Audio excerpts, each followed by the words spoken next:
I said, why we hearing about that? Well, for one, Jonathan Majors, his career is just bad timing after bad timing, right? So the man got that audio got released about him strangling that white woman.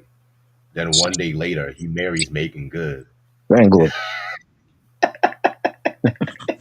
Like his career is just bad timing after bad timing after bad timing. Like you were at the peak of Marvel, and then you messed with some white girl, you got arrested, and then you got kicked out, and all of a sudden now you're dating Megan Good and shit. That's your Coretta Scott King. And then just when he's about to make a comeback, that audio came out again, and now he just got married and shit.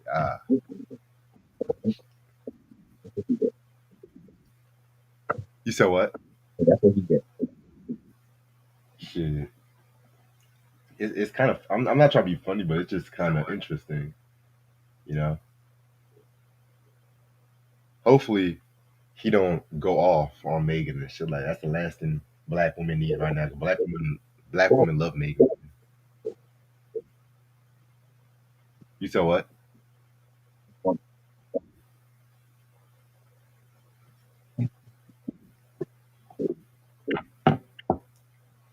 You kind of breaking up a bit.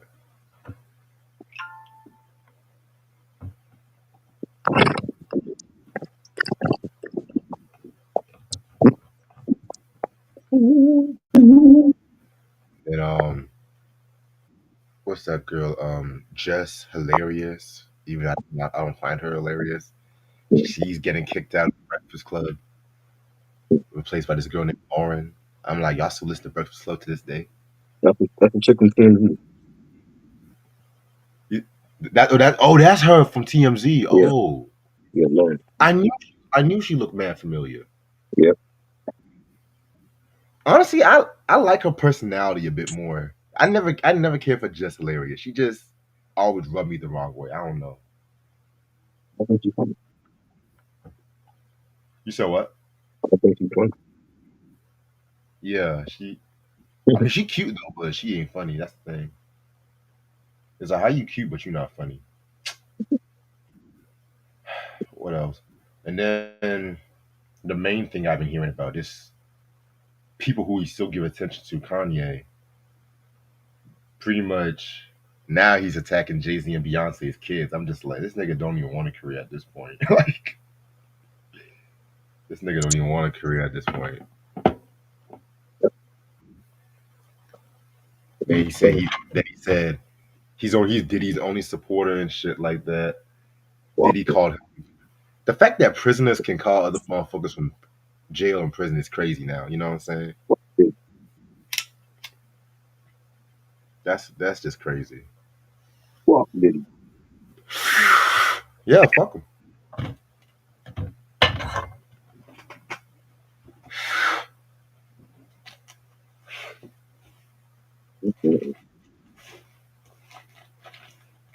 Mm. Erica Badu really hyping up this album she's doing with Yeah, Alchemist too. that's what gonna be good. Alchemist and Alchemist, Alpha. Lord. hell, Alchemist is doing some shit with Future, from what I heard too. Really? This nigga's just working with everybody at this point. You don't get no sleep, bro. You said what? But you don't get no sleep. Mm. Best producer out. That Larry, I was just talking to my homegirl about that Larry June project, and I told her that's like the best hip hop album of the year so far. I don't give a fuck what no one said. Oh yeah. That's the best. That's the one I've been bumping the most, man. Fuck everything else. That is Cause the album I'm bumping the most. They sent me up yesterday, like, yo, what you think about Smith and Wesson? I'm like, who on me? That's what I think. that Smith and Wesson album disappointed me. I'm sorry, and I love Smith and Wesson, but that album was too R&B. I'm just They were what are trying y'all? too many different shit, man. Like, stick to the shit that you known for. Hell, if Sean P did an album like that, that would have been more fire. Shit. Like, I don't want to hear y'all on some bad boy fucking shit, nigga. And y'all were dissing Biggie. Bad boy, Y'all were bad boy, dissing don't Biggie tell. for What that is same. this? Y'all were dissing Biggie for that same shit. That's the gag right there. Yeah, right. That's the fucking gag right there. Y'all dissing him for the R&B, Mm-hmm. but didn't y'all Mm-hmm. sample like a new edition solo Mm-hmm. track? They're I doing was the same trans shit. They're doing the same shit. The Jodeci shit they sampled. Jodeci, Yeah. yes. They come and talk to me, joint. Which I love the remix, but I'm tired of the remix. I want to be real with you. Niggas always sample that It had remix. some bangers though, but I'm like, yo, I don't want to hear hip hop soul Smith and Wesson. I gotta be in the mood for that. Yeah, You know what I mean? that's just wild. Yeah, I'm ready to start whenever you are. What's up, you two? How's everybody doing? This your boy Reg in the building. I got my homeboy trying to build it with me. How you doing, Try? Yeah, no. Okay. Alright, so today we're gonna do our album anniversary. First album I want to talk about today is Salt and Pepper with Black Magic. Like Um magic. my favorite Salt and Pepper album. I don't give a damn what no one say. This album came out March 19th, 1990 on Next Plateau Records, which was under London. This came out with 6 singles surprisingly. Expression, that's the Thriller singles. Independent, Do You Want Me, Let's Talk About Sex, You Showed Me, Expression 92. I'm gonna keep it a buck with you. Whenever I think of Salt and Pepper, this is the first album I think about them. A lot of people want to say Very Necessary, which I love Very Necessary and stuff like that. That album's fire too. A lot of people even want to go as far as even saying Salt with a Deadly Pepper, which I never really cared for that album like that. To be real with you, I know I'm gonna piss off a lot of fans, but fuck it. But this album right here is just Salt and Pepper at their finest, and it was really the album that they actually got creative control. Well, Salt did because she was writing a lot more songs, and Pepper at the time was pregnant and stuff like that too. You know what I'm saying? So she was pretty much in certain songs whenever she can. So that's why Spinderella stepped her game up by rapping on a few tracks. You know, Spinderella, the DJ they're not giving love for, but that's another story for a different day. Um, this was like the most socially conscious album. They have songs like "Let's Talk About Sex," which, from what I looked up, they actually did that track at the request of the late great Peter Jennings. You know what I'm saying? Because Peter Jennings had a daughter that was fans of Salt and Pepper, and he Right. wanted them to do a song on safe sex and stuff like that too. You know what I'm saying? Rest in peace to Peter Jennings, by the way. Um, Doper Than Dope was dope, no pun intended.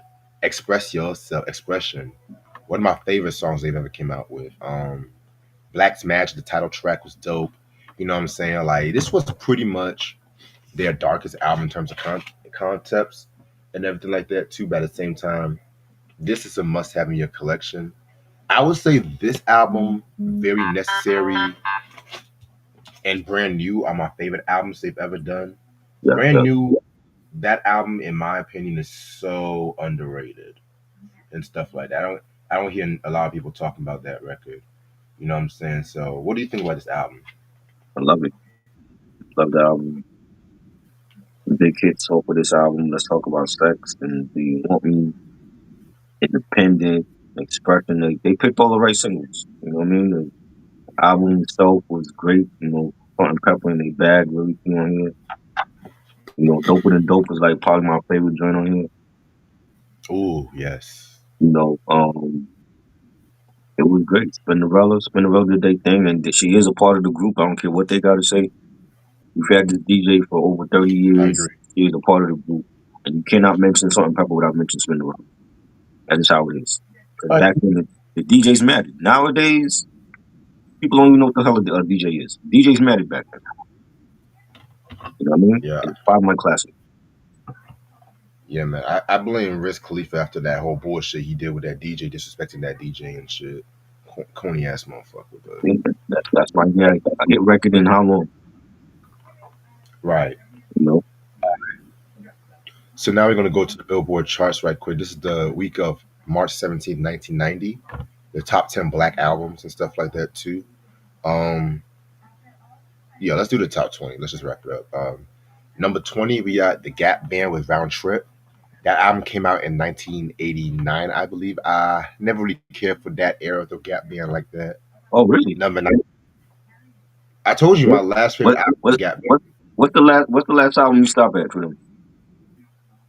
I would say Gap Band 7. Seven? Yeah, Gap Band 7. I would say that was the last good Uh, album. The last great album was Gap Band 4. uh, But 6 and After 7, 82. 6 and 7, they had some funkier tracks and stuff. I'll give it to them. You know what I'm saying?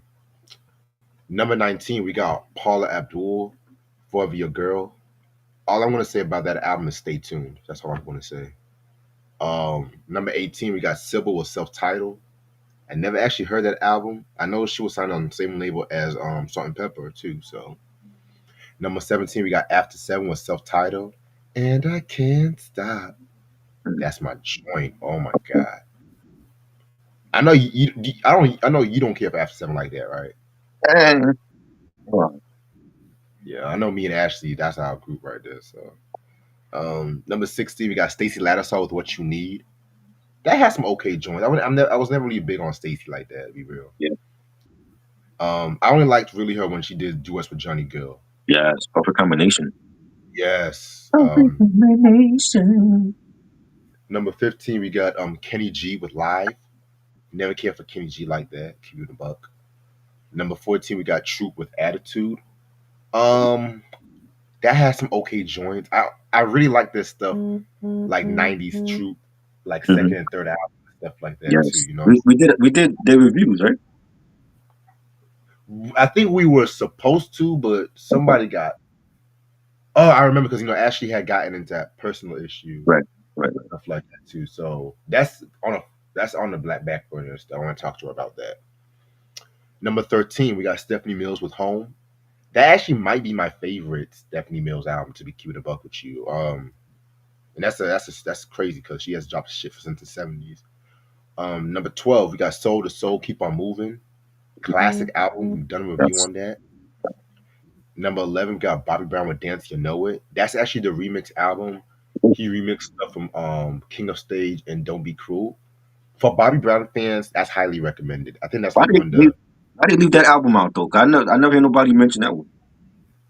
It's pretty much a remix album, and at that time, remix albums they were looked at more for like DJs who really wanted to like play that for clubs because sometimes they would have like 12-inch versions of certain songs, Yeah. radio friendly versions of certain songs and stuff like that too. So Um, but I do love the Girl Next Door remix way more than the album version of King of Stage.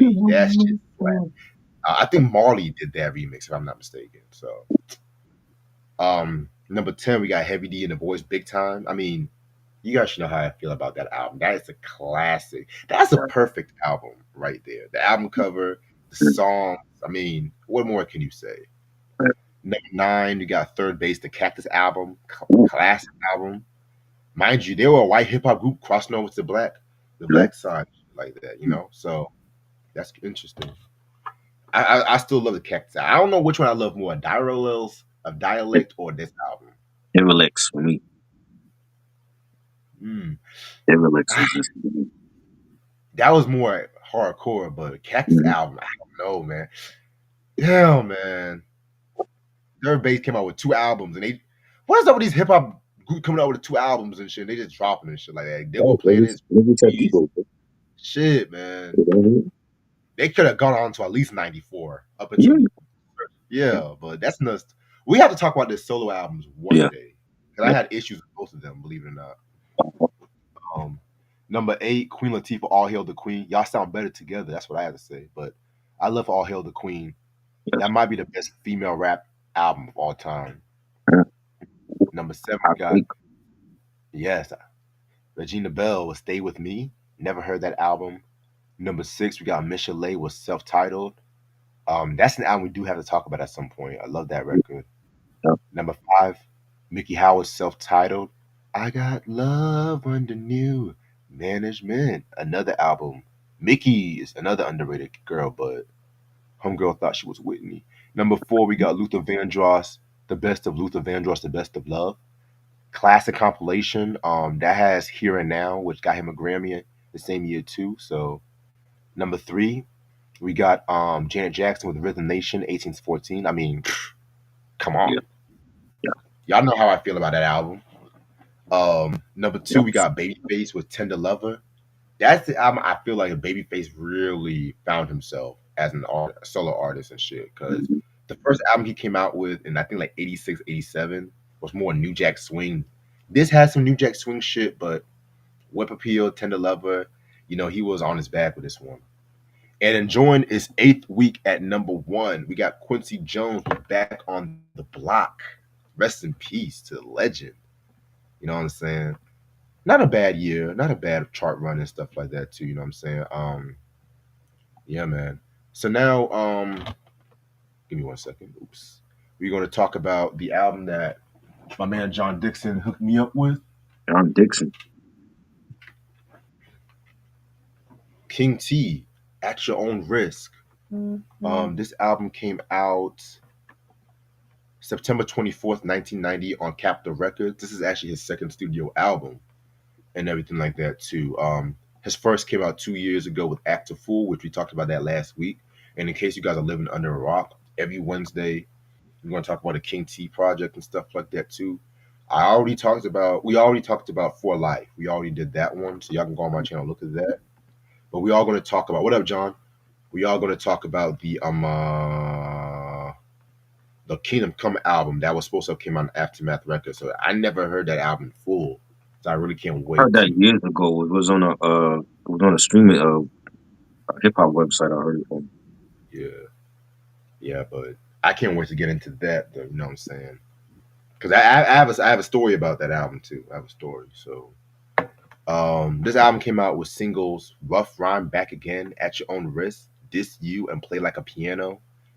He got some old producers, but he got some new producers too. Because the last album was pretty much Pooh and King T, but this time around, you got both Pooh and T.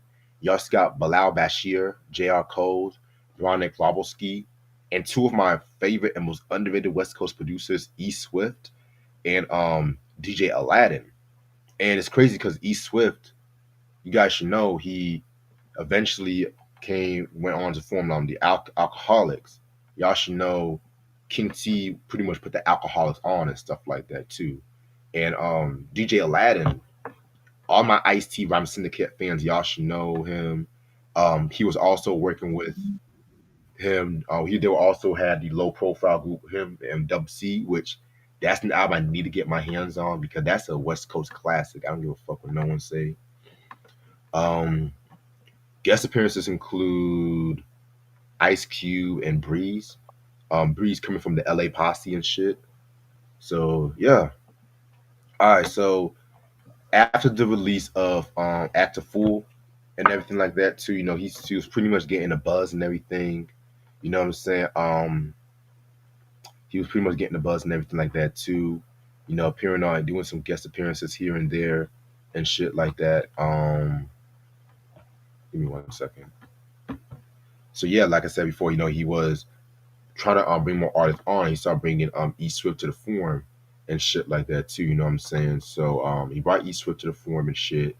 And pretty much 2 years later, he came out with this album right here. You know what I'm saying?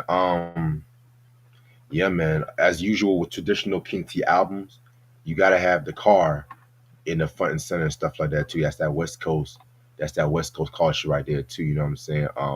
Driving that 1964 Impala and stuff like that too. You know what I'm saying? So yeah, man. Love the cover and shit. Let me show y'all what the booklet looks like.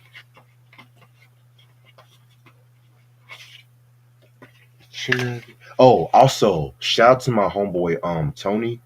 Last night I was on Tony T Showcase, just promoting the podcast and the music and stuff like that too. Shout out to him.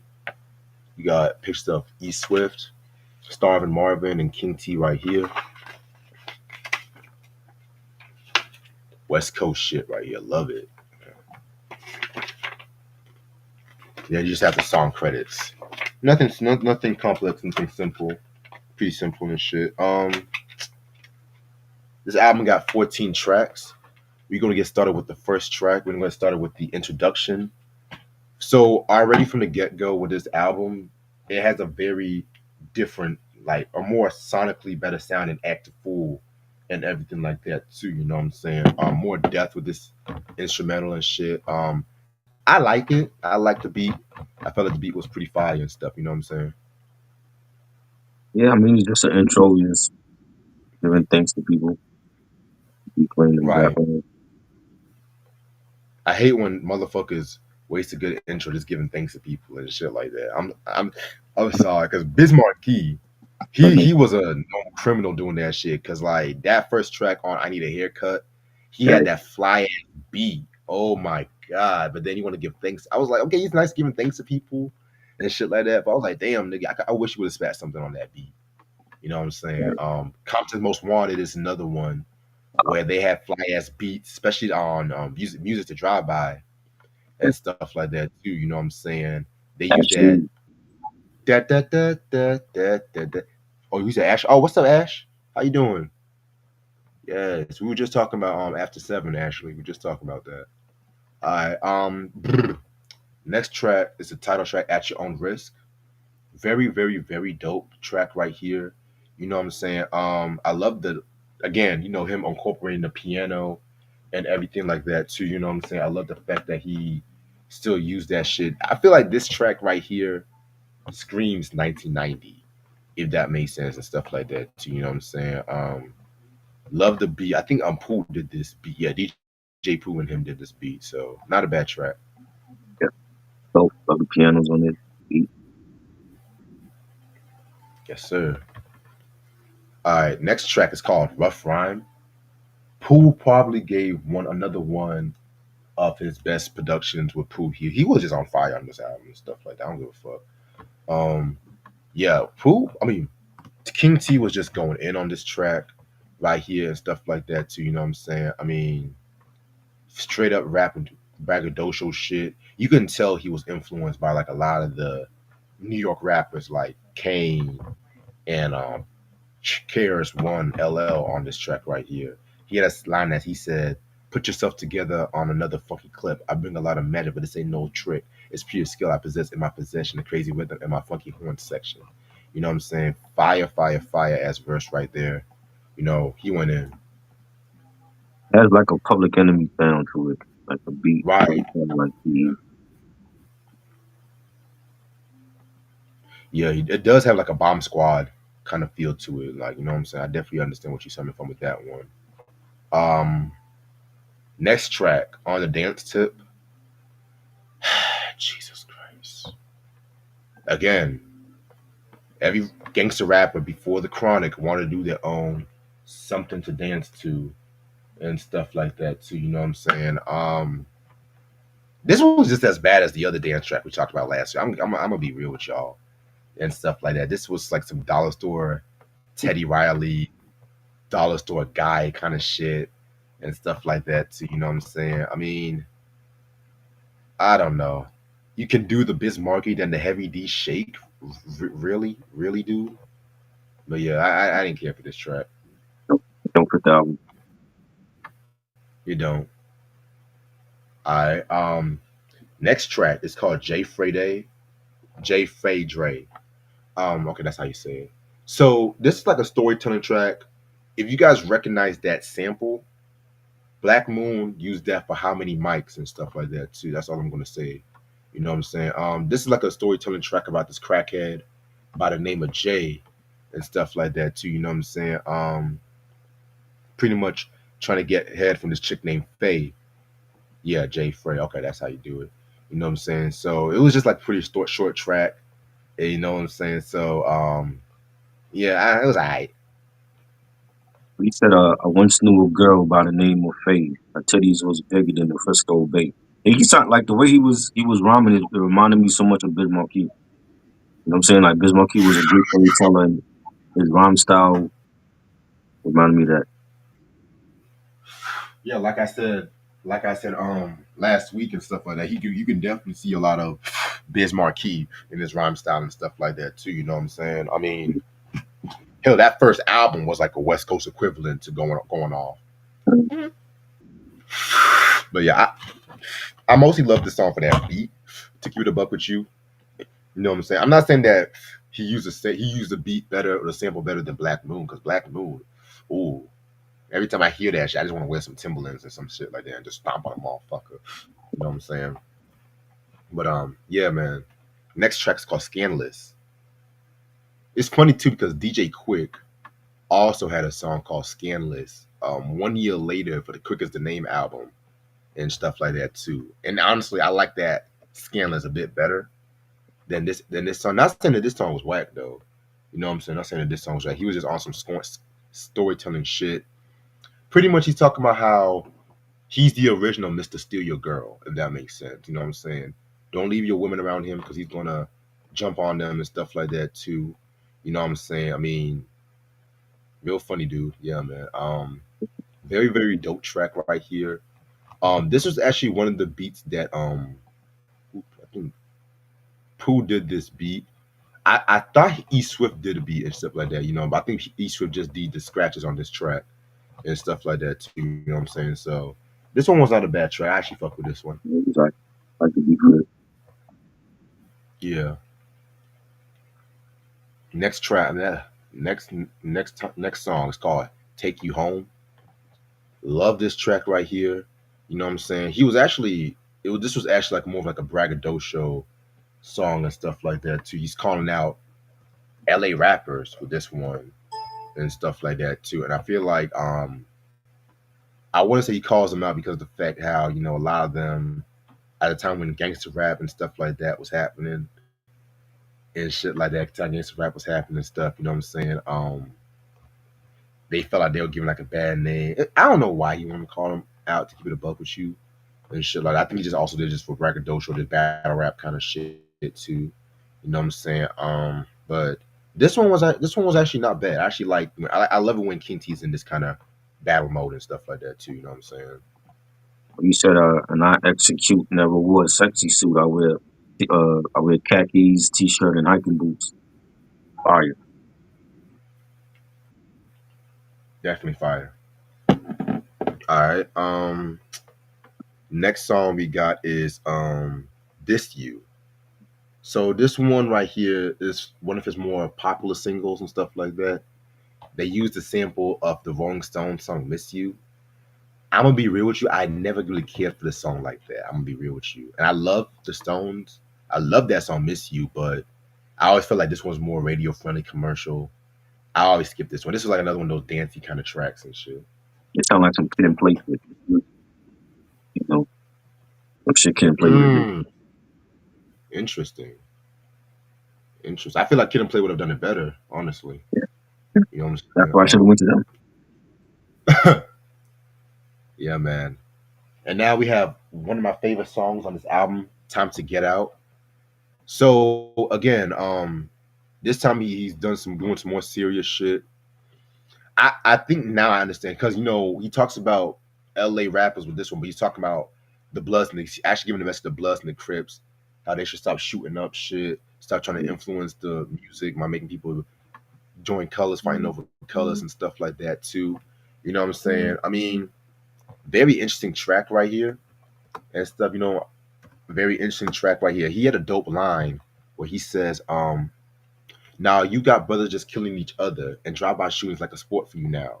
But when you shoot for your victim with him, you hit a child. I gotta ask ya, how do you feel about that? You brothers blow a wind in your gat like you was a John Wayne or Clint Eastwood. You shot another bad acting for your hood. Get caught, you want to cry like an ass.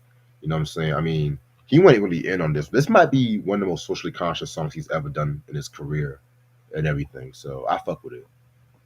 Dr. Court, now you want to cry like an ass. I kind of giggle when the white man laughs. Fire. Yes. You know what I'm saying? Next song is called "Can This Be Real" remix. This is the one with contributions with DJ Aladdin and stuff like that. Pooh and Kinty still had their hands on this one. This one was okay. It wasn't really one of my favorites on this record and stuff like that too. The original on the Active Fool, I kind of prefer that version a bit better. It's dope. I could be for this. Yeah. All right. Next song is "E Get Swift." Now, this one right here was a showcase for E Swift and stuff like that too. You know what I'm saying? For him to do some scratches on, you know, the typical DJ track and everything like that too. Which by the next year or two would probably be less popular in hip hop and everything like that too. So it's alright. It's actually not a bad mix. He still did his thing on here. The track and the beat. Fire. Definitely. Moving on to Do Your Thing. This was another instrumental, two back to back instrumentals. Okay. Um, I actually like this beat better than the E Get Swift one and stuff like that. Not saying E Get Swift was horrible, but this one definitely had like a more bounce to it and everything. Another reason why Pooh was one of the more underrated West Coast producers. Yeah, beat was fire. Yeah, some white guy was talking on it. About Yeah, I definitely feel you. Then we're gonna get King T production. Ooh, yo, I love this one right here. This one right here is pretty fire and everything like that too. Again, he's going through braggadocio mode and everything like that too.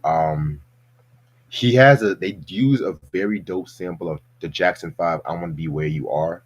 You know what I'm saying, which was used on that one and everything. So this one right here was pretty dope. I love this one. got to bust a move, but your rhymes don't function because of the King T production. Dope, dope track. I love the beat.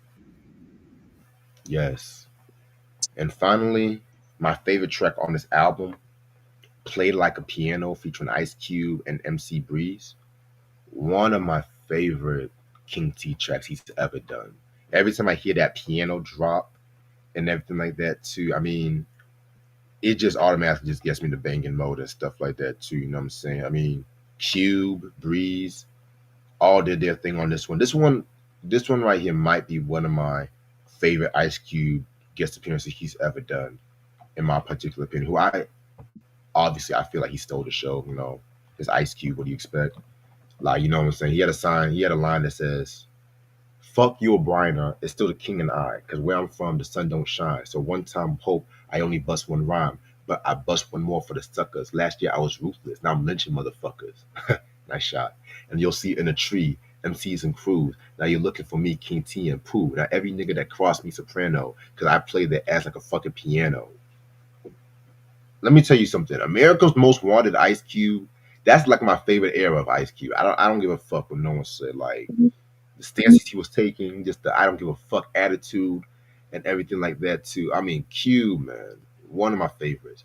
But everybody else, they did their thing too. Breeze, Breeze also did his thing on this one right here. You know what I'm saying? He had a line that says, "If I bust a nut on every rhyme I had, I gave blue balls. Serious as drama, I'ma watch her say me too. Your shoulder didn't meet you. Your rhymes are see through. You're nothing like a GQ. Transparency, I made it apparent." You know what I'm saying? Very, very dope line right there. What a classic album. Nice way to end off the record. So I love it. He killed it. Definitely was the start of this track. And watch that eye get swollen because I'm playing punk niggas like Beethoven. Fire.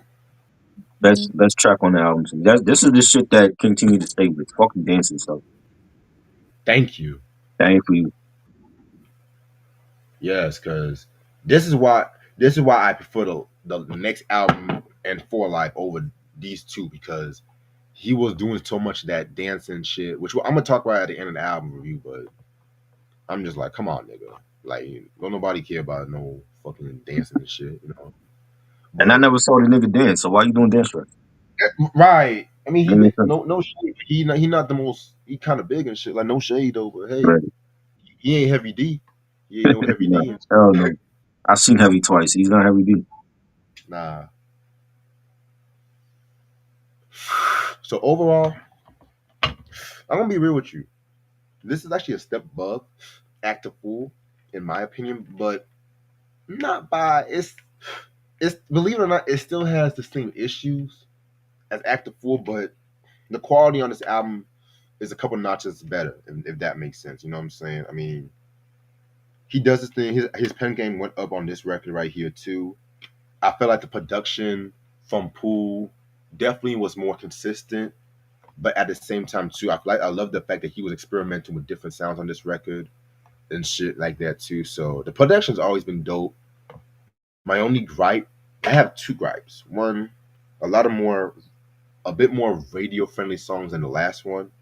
Like, I didn't care for On the Dance Tip. I didn't care for This You. I didn't really care for those tracks right there.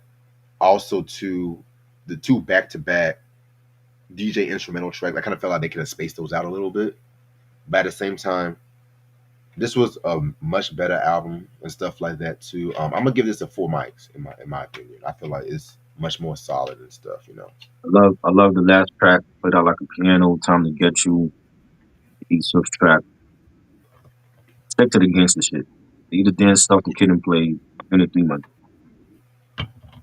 Yeah, man. Leader Dance is a Kid and Play, and that's no disrespect to Kid and Play either, because I love Kid and Play, but at the same time, it's just like that. Like I said, like before the Chronic, all them gangster rappers on even Compton Most Wanted had a song called "I Don't Dance" and shit. Like, but once Chronic came out, niggas won't dancing no more. Niggas won't dancing no more. But yeah, I'm gonna end this off right here. It's gonna be a pretty short review today. 'Cause I gotta get some. Since I already got some rest for it, but I gotta make a run to Durham before I go to work. But this has been a very great review that we've done. Shout out to John Dixon again. The Trifling album is gonna be next Wednesday, which I really can't wait to talk about that one because that album he caught some bodies on that album. That's all I'm gonna say.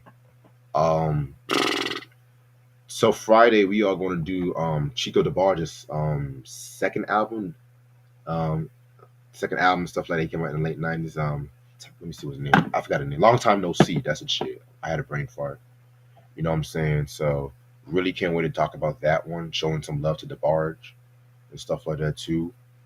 This Saturday at 7 p.m. we got the Kanye West Battle of the Bangers and everything like that too, which I still have to finish up my list.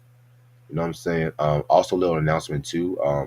I think it probably posted on my channel by now, but I'm still doing my 2,000 subscribers special and stuff like that. You know what I'm saying? So all those questions on the community tab, you guys have until April 1st. After April 1st, I'm gonna jot everything down, and those will be end of it and stuff like that too. I might pull out some surprise questions here and there, but just be on the lookout for that.